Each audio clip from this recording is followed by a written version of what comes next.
പ്രിയ ആന്റിയോട് ചോദിക്കുന്നു, 2000 വർഷങ്ങൾക്ക് മുമ്പ് മാനവജാതിയുടെ പാപത്തിന്റെ പരിഹാരാർത്ഥം മാനവജാതിയെ പിശാചിന്റെ പിടിയിൽ നിന്നും പാപത്തിൽ നിന്നും ശാപത്തിൽ നിന്നും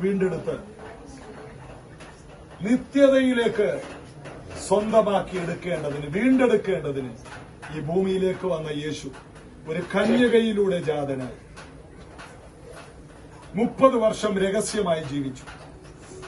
ആശാരി പണിക്കാരനെ പോലെ സാധാരണ മനുഷ്യനെ പോലെ നടന്ന് ജീവിച്ച യേശു യോർദാന്റെ കൈക്കീഴെ സ്നാനപ്പെട്ട് പരിശുദ്ധാത്മാവിൽ നിറഞ്ഞ് 40 ദിവസം ഉപവസിച്ച് ആത്മാവിന്റെ ശക്തിയോടെ ഗലീലയിലേക്ക് മടങ്ങി വന്ന് അത്ഭുതങ്ങൾ ചെയ്ത് അടയാളങ്ങൾ ചെയ്ത് രോഗികളെ സൗഖ്യമാക്കി ഭൂതങ്ങളെ പുറത്താക്കി മരിച്ചവരെ ഉയർപ്പിച്ച് മനുഷ്യർക്ക് നന്മ ചെയ്ത് മാനവജാതിക്ക് വേണ്ടി മരിച്ചടക്കപ്പെട്ട് സ്വർഗത്തിലേക്ക് പോയി. മരിച്ചടക്കപ്പെട്ട് 3-ാം ദിവസം ഉയർത്തെഴുന്നേറ്റ്, ഞാൻ ഉയർത്തെഴുന്നേറ്റതുപോലെ എന്നിൽ വിശ്വസിക്കുന്നവനും ഉയർത്തെഴുന്നേൽക്കുമെന്ന് ഉറപ്പ് തന്നു. ആ കർത്താവ് സ്വർഗത്തിലേക്ക് പോകുന്നതിന് മുമ്പ് പറഞ്ഞു, നിങ്ങളെ ചേർക്കാൻ ഞാൻ മടങ്ങി വരും. അതിനാണ് യേശു 1-ാമത് വന്നത്. എന്നിട്ട് പറഞ്ഞു, ഞാൻ പോയതുപോലെ തിരിച്ചു വരുമെന്ന്. യേശു ഉറപ്പ്വന്നു പറഞ്ഞു, ദൂതന്മാര് ഉറപ്പ് കൊടുത്തു. ആ കർത്താവ് 2-ാമതും ആന്റിയെ ചേർക്കാൻ വരുമെന്നും ഈ ഭൂമിയിൽ നിന്ന് ആന്റിയെ സ്വർഗത്തിലേക്ക് കൊണ്ടുപോകുമെന്നും. ആന്റി യേശുവിൽ വിശ്വസിക്കുന്നവരെ സ്നാനപ്പെടുത്തണമെന്നുള്ളത് യേശുവിന്റെ അന്ത്യകൽപ്പനയാകുകയാണ്.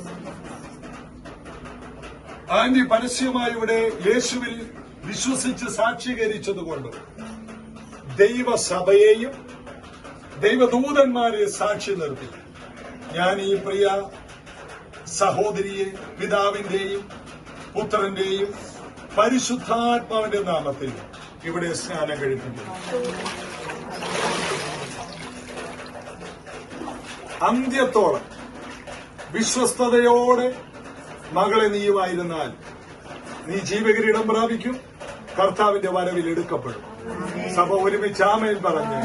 ആമേൻ.